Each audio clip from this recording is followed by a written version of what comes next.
Tribuners Tribun on Fokus kembali menjumpai Anda bersama saya, Maria Nanda. Tribuners, hari ini Sekjen PDI Perjuangan Hasto Kristianto memenuhi panggilan dari KPK. Kehadirannya ke KPK pun didukung dengan setidaknya 1.000 pengacara yang diboyong menggunakan bis.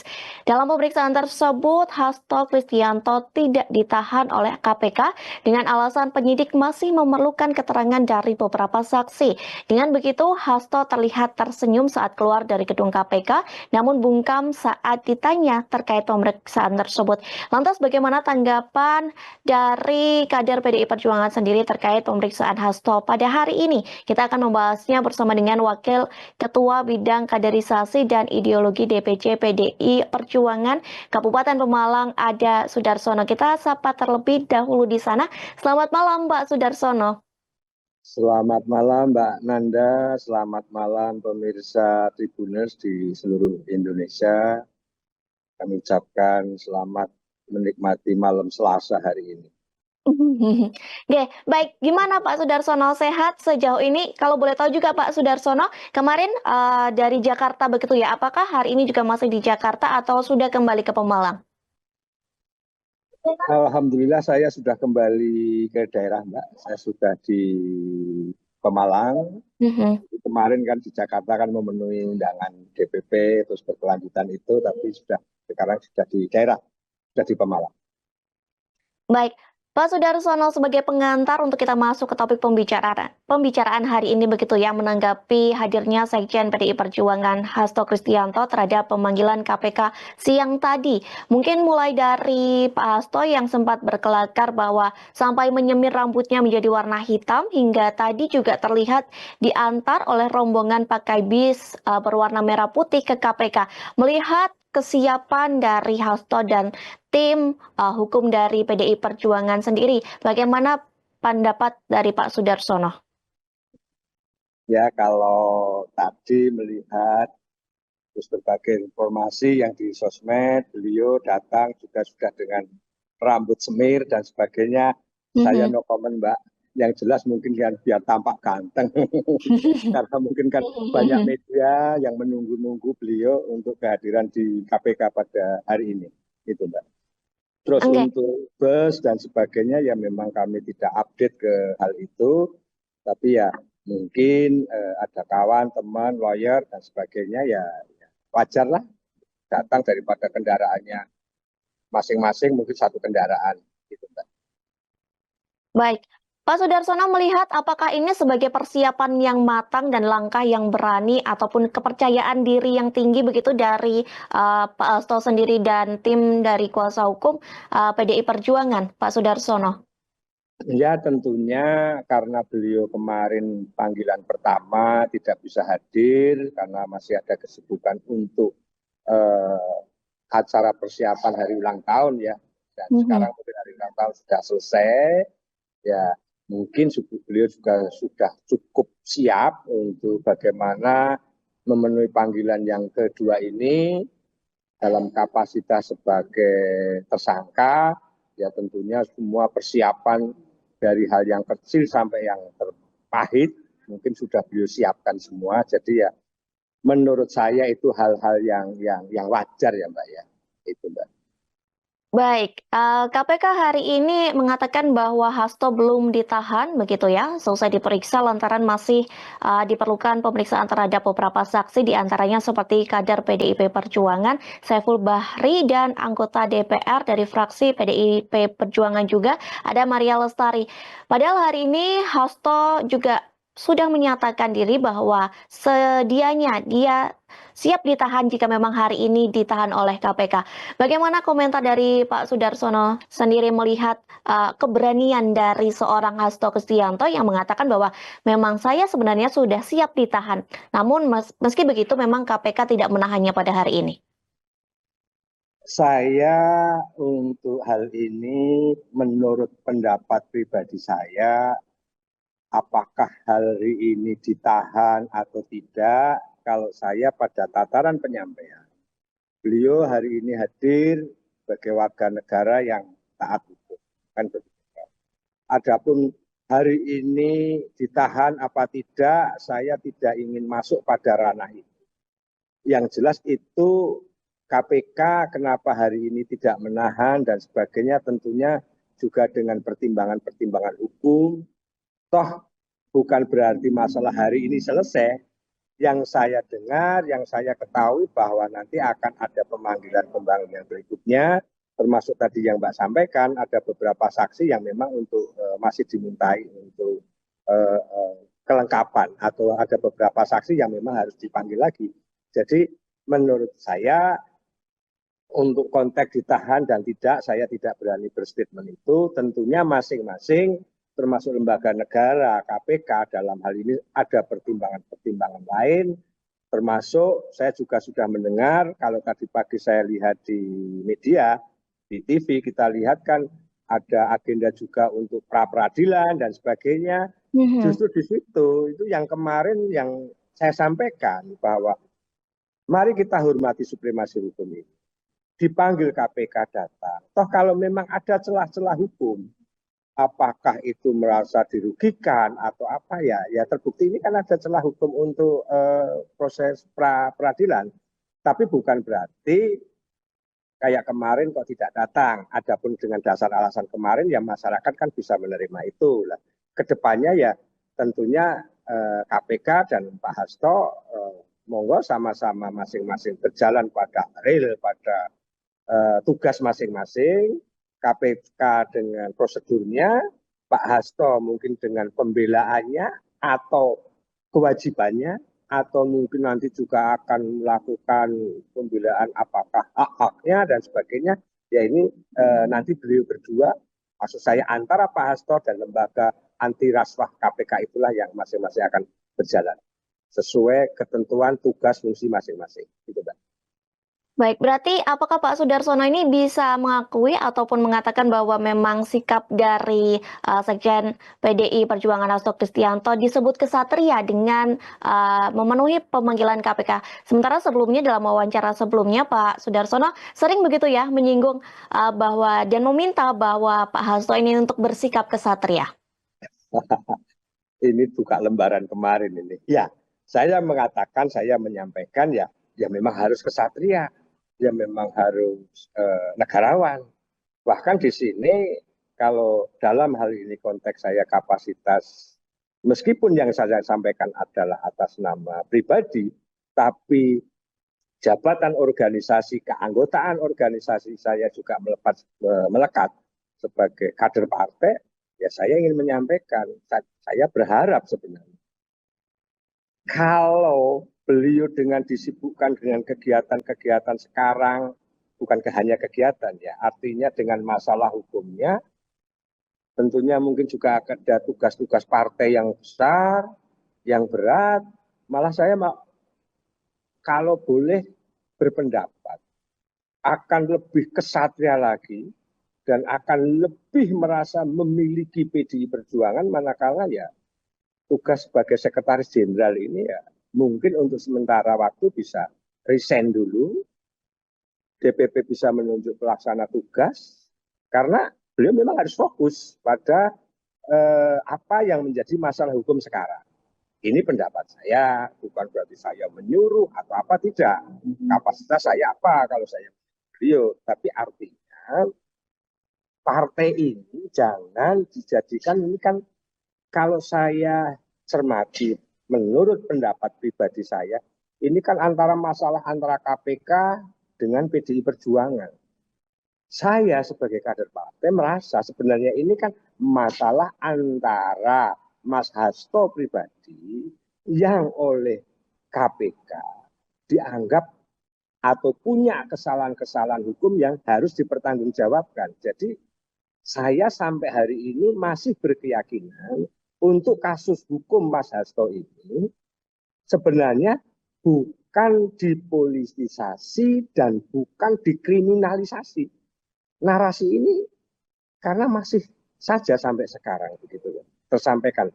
Kalau saya masih pada keyakinan saya dari awal ini sebenarnya adalah masalah hukum Mas Hasto pribadi dengan dan yang harus dipertanggungjawabkan dengan KPK. Gitu. Baik, tadi Pak Sudarsono sempat menyinggung begitu ya bahwa alangkah lebih baiknya Sekjen Hasto Kristianto ini resign begitu ya Ya, dari Sekjen PDI Perjuangan agar lebih bisa fokus untuk menangani kasus hukum ini. Namun Pak Sudarsono, ini juga cukup mengejutkan begitu ya bahwa dalam pemeriksaan hari ini Hasto mengklaim bahwa dirinya didampingi ataupun dibackingi, dibela oleh 1.000 pengacara. Angka yang betul. tidak bisa dibilang sedikit begitu ya, karena 1.000 Ya. pengacara. Lalu dari Pak Sudarsono sendiri melihat hal tersebut bagaimana? Kalau saya inilah halnya yang berlebihan, Mbak, menurut saya. Terus kalau seseorang datang punya masalah hukum didampingi 1.000 pengacara, lah terus nanti ruangan sidangnya mungkin apakah di Stadion Utama Senayan, kan begitu, Mbak. Ini kan juga atau mungkin di lapangan basket. Dan hemat kami mau dengan 1.000 pengacara atau dengan 2-3 pengacara kan hasilnya juga sama. Bahasa hukum, pembelaan hukum dan sebagainya kan juga sama. Jadi kalau saya pribadi menanggapi Pak Hasto akan didampingi dengan 1.000 pengacara, aduh, Mbok yo jangan begitulah. Meskipun ada 1.000 pengacara, bahkan mungkin tidak hanya 1.000, 10.000 pun mungkin juga bisa. Ya, tapi jangan berlebihan lah. Bahasa saya seperti itu. Jadi supaya kita semua sebenarnya tidak perlu melebar atau menunjukkan arogansi atau apa atau dupeh bisa dan sebagainya.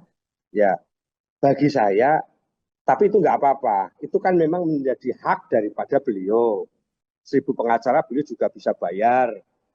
Mungkin juga 50.000 pengacara mungkin juga bisa bayar. Tapi ya monggo itu hak-hak daripada beliau. Kalau saya pandangan pribadi saya, menurut saya itu ya berlebihan lah. Toh yang masuk ternyata kan cuma 1 apa 2 kan saat hari ini tadi Mhm, masuk kan Pak Magdir Ismail yang mendampingi. mhm. Terus saat eh, keluar dengan didamping lagi Ronita Lampesi, berarti kan cuma 2 orang. Lah kalau 1.000 orang yang 9.998 ada di mana nanti? Apa gedung KPK juga nggak akan sesek? Apa muat kalau bawanya 1.000 pengacara? Itu Mbak. Baik Pak Sudarsono, selain 1.000 pengacara, begitu ya, kita lihat akhir-akhir ini yang berbicara terkait kasus Hasto Kristianto ditersangkakan oleh KPK ini tidak hanya satu juru bicara dari PDI Perjuangan, begitu ya. Mulai ada beberapa juru bicara PDI Perjuangan yang ikut buka suara terkait kasus Hasto. Apakah menurut Pak Sudarsono hal ini wajar atau bagaimana? Melihat Pak Sudarsono sendiri juga kader dari PDIP atau PDI Perjuangan. Kalau saya melihat dan menyikapi beberapa narasi daripada beberapa juru bicara, mereka resmi juru bicara Dewan Pimpinan Pusat. Tapi dari telaahan saya ada 4 orang kalau nggak salah kan, ada Aryo Seno Bagaskoro, ada Guntur Romli, ada Ciko Hakim, bahkan kalau yang terakhir kemarin baru muncul kalau tidak salah namanya Saiful Musab itu yang dari Tegal. Ini pencermatan saya, pendapat saya pribadi ini, mereka juga tidak mewakili dalam artian Dewan Pimpinan Pusat utuh, Mbak. Narasi yang dibangun, narasi yang disampaikan ini ya Mas Hasto ansih kepentingan-kepentingan Mas Hasto karena pendapat saya adalah di Dewan Pimpinan Pusat ini kan ada 33 pengurus ya. Ada para senior-senior partai yang ada di Jakarta sana. Tapi yang selama ini ya muncul ya malah beliau ini seakan-akan menjadi apa ya penyampaian corong atau katakanlah ya bukan juru bicara partai lagi, tapi menurut saya pribadi ya, pendapat saya pribadi adalah Mhm. tidak mewakili Dewan Pimpinan Pusat secara utuh, tapi mewakili kepentingan personal Pak Hasto Kristianto. Gitu. Oke, dengan banyaknya juga kuasa hukum begitu ya, juru bicara dari PDIP, PDI Perjuangan yang turut dalam kasus Hasto ini, sebagai kader PDIP bagaimana juga Pak Sudarsono begitu melihat hal tersebut? Apakah ramai-ramainya juru bicara bahkan kuasa hukum 1.000 kuasa hukum ini membela Pak Hasto, apakah ini sebuah keterberpihakan atau memang ini sudah sesuai dengan keputusan dari Partai PDI Perjuangan sendiri, Pak Sudarsono? Kalau keputusan partai, saya menganggap begini. Saya sebagai struktur partai yang ada di tingkat kabupaten, bahwa instruksi ini ada demikian, Mas Hasto ini dengan masalah ini, surat resmi, apakah kriminalisasi, apa politisasi, sumbernya kan itu ya.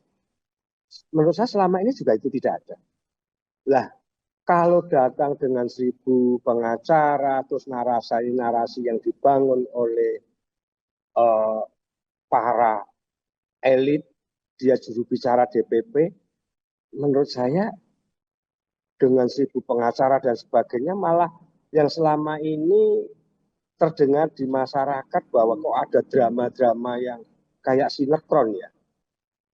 Karena harusnya tidak perlu berlebihan seperti itulah. Ini pendapat saya. Mhm. Ada 1.000 pengacara, ada 4 jubir JPP yang masing-masing melayani di media massa. Masyarakat sekarang sudah cerdas. Hal-hal seperti apakah masyarakat silau dengan itu, takut dengan itu, tidak kok. Ini menurut saya. Jadi ya inilah yang selama ini saya kritisi Mas Hasto Kristianto yang menurut pendapat saya ini merusak citra partai. Menurut saya ya hal-hal seperti ini. Berlebihan dan sebenarnya tidak perlu. Tapi kalau itu memang hak-hak beliau, ya saya kan tidak bisa mencampuri hak beliau. Tapi saya apapun juga sesama kader partai, ya saya menyampaikan bagi saya itu berlebihan. Itu. Hmm. Pak Sudarsono, hari ini Hasto juga disebut begitu ya, meminta kepada KPK untuk menunda pemeriksaannya karena sedang menempuh dalam proses pra-peradilan. Namun KPK sendiri menolak permohonan tersebut dengan alasan bahwa memang penyidikan dan pra-peradilan itu merupakan hal yang berbeda. Bagaimana pendapat Pak Sudarsono melihat permohonan dari Hasto yang kemudian akhirnya ditolak oleh KPK itu sendiri? Sedangkan sebelumnya juga dari pihak Pak Hasto melakukan negosiasi begitu dengan KPK terkait pemanggilan Pak Hasto yang kemudian di reschedule ataupun dijadwalkan ulang setelah rangkaian HUT dari PDI Perjuangan sendiri. Bagaimana Pak Sudarsono melihat hal tersebut? Itu yang menurut saya dan pendapat selama ini saya jujur kurang begitu respect dengan sekjen kami.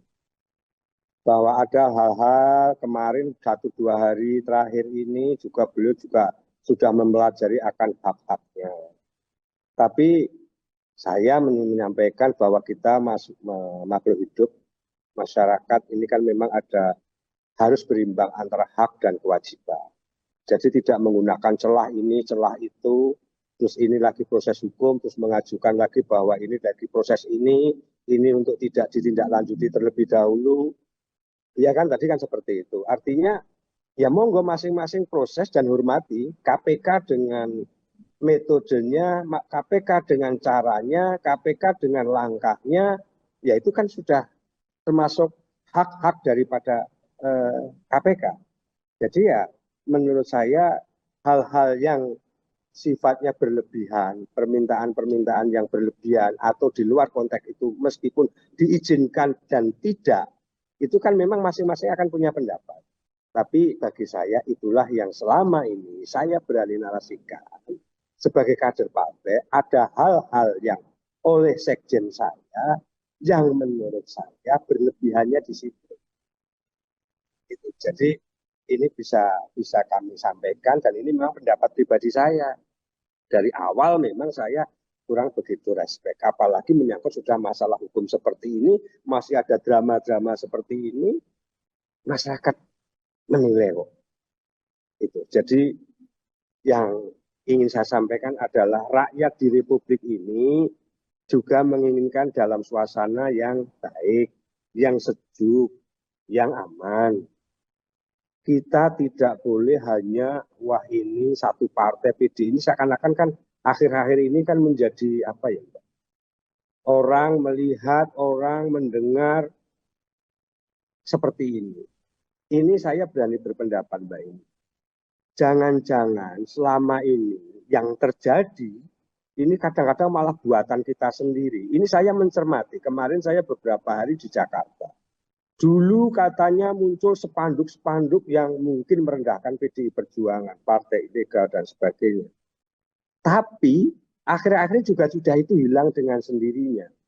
Saya kok kadang berpikir, jangan-jangan kemarin drama-drama yang katanya ada spanduk dipasang gini-gini, ini juga kadang-kadang orang internal sendiri yang melakukan itu untuk mencari simpati, mencari perhatian dari luar. Karena saya kemarin sebagai anak bangsa, kebetulan anggota partai, saya mencoba tanya sana ke sini, jalan-jalan, dan ternyata itu juga sudah tidak ada. Jadi hal-hal seperti ini, tapi tadi persepsi loh Mbak, bukan saya menuduh, tidak. Jangan-jangan internal sendiri kadang-kadang yang membuat drama. Lah kalau itu yang terjadi, masyarakat nggak bodoh kok. Itu Mbak. Pak Sudarsono, tadi dalam video begitu ya yang diterima dari tim Tribun News, selesai diperiksa selama 3,5 jam begitu, Pak Hasto keluar dari gedung KPK dengan memberikan senyuman begitu ya, bahkan disambut dengan pelukan dari beberapa simpatisan, bahkan simpatisan dari PDI Perjuangan pun juga memekikkan kata merdeka begitu. Namun Pak Hasto di balik senyumannya, Pak Hasto tidak mau memberikan keterangan sedikit pun kepada wartawan, hanya mengucapkan terima kasih begitu kepada KPK. Pak Sudarsono melihat hal ini, melihat ekspresi Pak Hasto, bagaimana? Apakah hal ini menjadi sebuah ketenangan lantaran tidak jadi ditahan atau justru menjadi sebuah kekhawatiran selesai diperiksa oleh KPK? Kalau saya menanggapi tadi, melihat apa yang beredar di TV, di sosmed, beliau dicium, ada pekik dan sebagainya, ya mungkin kebanggaan dari orang-orang yang ada sekitar beliau, para pengagum penggemar beliau, mungkin sah Mbak, saking bahagianya. Meskipun sebenarnya ini kan bukan akhir daripada cerita. Termasuk ingin saya sampaikan kepada para pemirsa Tribun, pada Mbak Nanda, saya yang juga nggak tahu apa-apa, saya juga tidak kehidupan saya 100% untuk mengikuti ini. Begitu ada telepon dari seseorang dengan bangganya mengatakan kepada saya bahwa Pak Hasto tidak jadi ditahan, terus ada kalimat-kalimat kasar kepada saya, ada Mbak. Nah saya juga heran, teman-teman yang seperti itu memang kemarin saya menarasikan bahwa Pak Hasto itu memang orang yang harus ditahan, orang yang harus dipenjara. Saya kan tidak. Saya hanya menyampaikan ada hal-hal yang kurang produktif yang disampaikan oleh Pak Hasto. Terus ada permasalahan hukum yang harus dihadapi Pak Hasto. Ayo monggo dihadapi.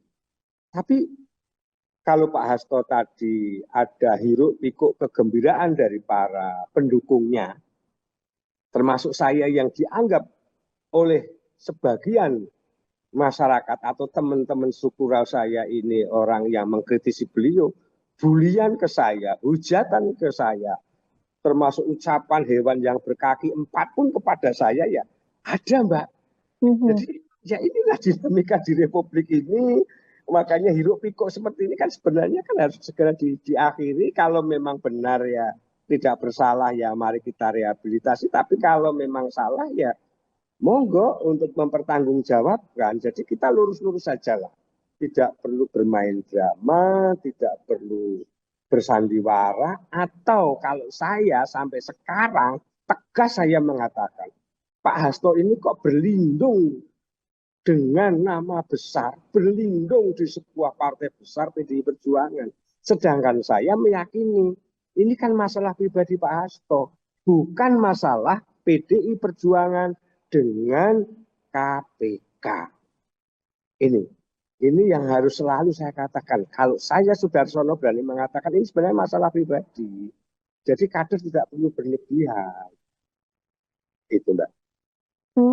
Tadi Pak Sudarsono sempat menyinggung begitu ya bahwa ada bulian terhadap Pak Sudarsono ataupun cacian begitu ya, mengingat Narasi beberapa terakhir ini Pak Sudarsono memang mengkritisi sikap dari Sekjen PDI Perjuangan sendiri.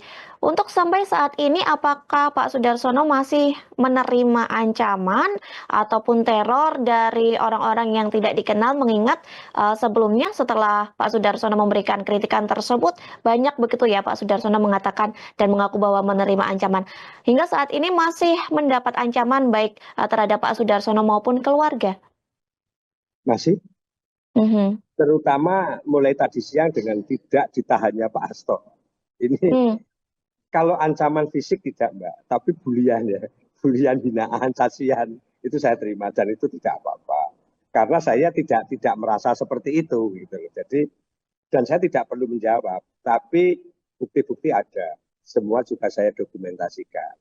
Kedua, saya tidak akan khawatir Mbak terhadap keselamatan saya, keluarga saya. Sepanjang saya pada real yang ada, sepanjang saya pada posisi fakta yang ada, kalau ada gangguan-gangguan yang sifatnya mungkin ancaman dan sebagainya, saya sebagai warga negara Republik Indonesia, saya masih percaya akan hukum di Republik ini. Siapa yang melakukan hal-hal yang di luar konteks undang-undang atau melanggar undang-undang, ya saya akan serahkan saja. Saya warga negara kok, pasti akan dilindungi. Itu. Di sini sebenarnya saya tidak mengkritisi PDI Perjuangan itu tidak. Tapi oknum Mas Hasto yang menurut saya selama ini, ini tidak menguntungkan, tidak merugikan.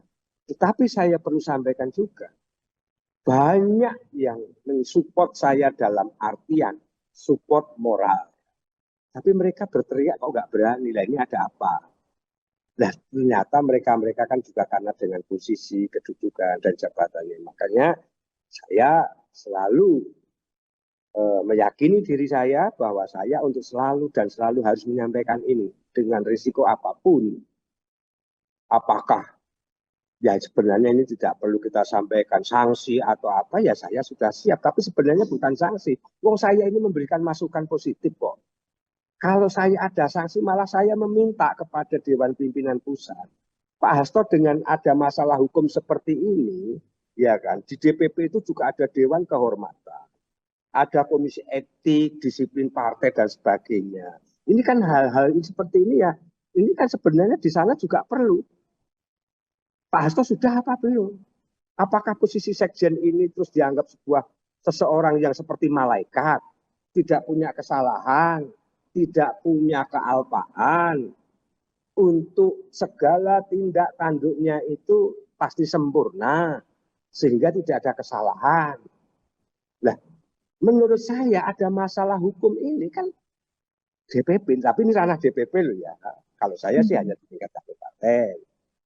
Apakah beliau juga oleh Wakil Ketua Bidang Kehormatan, oleh Komisi Etik, Disiplin Partai, dan sebagainya, pernah ditegur atau seperti saya kemarin dipanggil di sidang, ya kan? Sampai begitu jawaban saya mungkin oleh Komisi Etik dan Disiplin Partai, mungkin tidak sepemahaman, kita digebrak meja. Nah, ini kan monggo ranah DPP. Saya tidak ingin mencampuri seperti itu, tapi saya berhak menyampaikan ini.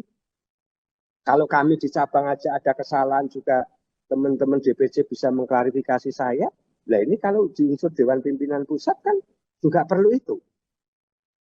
Setahu saya, PDI Perjuangan yang punya hak prerogatif cuma Ketua Umum, Ibu Haja Megawati Soekarno Putri. Yang lain adalah sama. Kalau Ibu Ketua Umum memang sesuai keputusan amanat Kongres, memang beliau. Dan semua tunduk taat kepada Ibu Ketua Umum. Tapi untuk Mas Hasto, Sekjen juga manusia. Hasto Kristianto juga manusia. Bagi saya, beliau juga punya kealpaan, punya kesalahan, punya keliruan. Juga tidak memunafikan, mungkin juga ada kelebihan. Itu. Jadi saya tekankan lagi untuk para jubir-jubir, juru bicara DPP itu, ada 4 orang yang tadi saya sebut ya, saya aja berani menyampaikan, berlebihan juga. Mereka sudah tidak dalam kapasitas lagi sebagai penyampaian corong daripada partai, tapi mereka sudah pada personal, pembelaan personal kepada Pak Hasto Kristianto. Itu. Baik, Pak Sudarsono, sebagai penutup sekaligus kami juga meminta closing statement begitu ya dari Pak Sudarsono. Apa yang kemudian ingin disampaikan dari Pak Sudarsono, mungkin dari pribadi ataupun sebagai kader daerah di Pemalang begitu untuk PDI Perjuangan sendiri, terutama untuk di kasus Hasto yang sejauh ini sudah menempuh kuasa hukum, sudah menempuh pra peradilan hukum, dan nantinya perjalanan hukum juga akan terus berlanjut. Sekiranya apa yang ingin disampaikan ataupun menjadi harapan dari Pak Sudarsono sendiri? Yang ingin saya sampaikan sebagai kader partai PDI Perjuangan, dan yang ingin saya sampaikan saya Sudarsono sebagai rakyat di Republik Indonesia tercinta ini, saya ingin menyampaikan untuk masalah Mas Hasto, masing-masing punya hak kewajiban. Mas Hasto punya hak, punya kewajiban, KPK punya fungsi tugas dan hak dan kewajiban. Mari ke depan, karena apa yang terjadi hari ini kan bukan sebuah kesimpulan. Ini adalah masing-masing punya persepsi. Mas Hasto dipanggil sebagai saksi, bukan sebagai saksi, Mas Hasto dipanggil sebagai tersangka, opini masyarakat bahwa langsung ditahan. Ternyata KPK belum bisa menahan karena ada beberapa saksi yang katanya juga harus dipanggil. Lah menurut saya justru disinilah, ayo Pak Hasto, monggo KPK sesuai dengan apa yang menjadi persepsi masing-masing, pembelaan masing-masing, atau sangkaan masing-masing. Kalau memang ke depan Pak Hasto tidak terbukti bersalah, ya mari kita hormati. Tetapi manakala ke depan, ini kan baru proses ya, ke depan oleh KPK dianggap orang bersalah dan sebagainya, ya mari kita ikuti. Jangan sampai ada keleluasaan seperti ini, nyatanya juga tidak dipaksakan untuk ditahan dan sebagainya, tapi kelompok, kubu, atau pihak Mas Hasto yang selalu negatif thinking terhadap lembaga negara. Toh nyatanya juga tidak, manakala belum kan ini juga tidak. Nah ke depan, manakala memang sudah ada bukti-bukti yang cukup, terus melakukan langkah-langkah hukum, ya jangan lagi wah dipaksakan, wah dikriminalisasi, wah dipolitisasi. Ya, jadi kecurigaan-kecurigaan itu masyarakat kadang-kadang bingung. Tapi masyarakat bagi saya, netizen itu juga bukan orang bodoh. Kita lihat kok kayak gini nanti masyarakat menilainya seperti apa. Termasuk kemarin kami hari ulang tahun itu juga masyarakatnya komen-komennya seperti apa. Lah untuk internal saya PDI Perjuangan, marilah kita cermati ini. Untuk pembelaan Pak Hasto saya sepakat, tapi juga bukan pembelaan yang membabi buta. Seakan-akan kita menjadi pembenaran. Kita adalah yang paling benar. Dengan segala cara, pokoknya yang penting Pak Hasto itu orang yang tidak bersalah juga belum tentu. Kita juga hormati juga KPK. Kenapa melakukan seperti ini? Ya pasti mereka juga punya pembuktian dan sebagainya. Itu Mbak sebagai closing statement saya, kurang lebihnya masing-masing pihak harapan saya untuk saling menjaga kehidupan berbangsa dan bernegara. Untuk PDI Perjuangan, kawan-kawan di PDI Perjuangan, jangan terlalu berlebihan. PDI Perjuangan tanpa Pak Hasto pun juga bukan kok terus besok ini PDI Perjuangan bubar, kan juga tidak. Lah, khususon kepada tugas jabatan Pak Hasto sebagai sekjen, setahu saya memang sekjen itu adalah jabatan sentral. Bagi saya ibarat di pewayangan ya kayak seorang begawan ya. Ya memang harus dituntut orang-orang yang lebih bijak, orang yang lebih baik, orang yang lebih sempurna meskipun tidak harus sempurna. Itu Mbak. Jadi itu yang bisa kami sampaikan. Kurang lebihnya saya mengucapkan terima kasih kepada Mbak Nanda, pada Tribun News. Untuk selanjutnya ya saya akan selalu bersikap kritis untuk berani menyampaikan pendapat-pendapat dan pandangan-pandangan saya. Terima kasih Mbak. Baik, terima kasih Pak Sudarsono atas waktu dan kesempatannya. Kita juga nantikan bersama begitu ya langkah hukum yang akan ditempuh Hasto serta tim untuk menghadapi KPK, serta bukti-bukti ataupun janji-janji dari Hasto untuk membuka ataupun membuka senjata yang dimaksud termasuk video-video yang disimpan di Rusia untuk nanti menghadapi KPK. Sekali lagi terima kasih Pak Sudarsono, semoga kita bisa berbincang di lain kesempatan. Sehat selalu Pak Sudarsono. Ye, malam. Tribunas, terima kasih sudah menyaksikan Tribun On Fokus hari ini. Saya Maria Nanda dan kru yang bertugas pamit undur diri. Terima kasih dan sampai jumpa. Download Tribun X sekarang. Menghadirkan lokal menjadi Indonesia.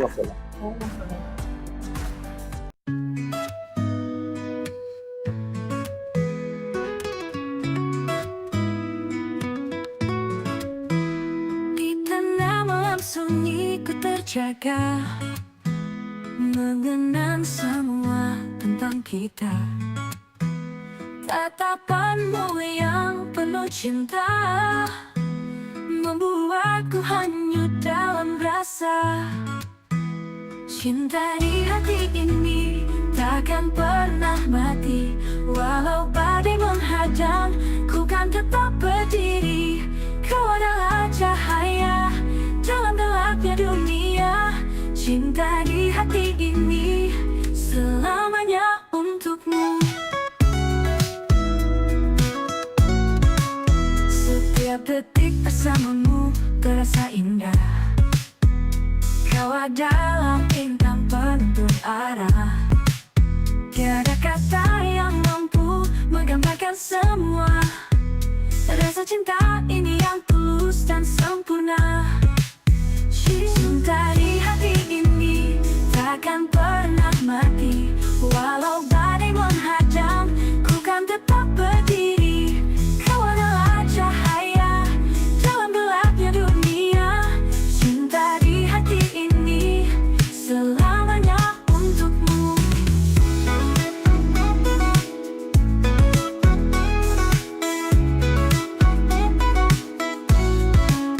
Meski jarak memisahkan kita, percayalah ku kan selalu setia. Kan ku jaga cinta ini sepanjang masa, hingga waktu tak lagi ada.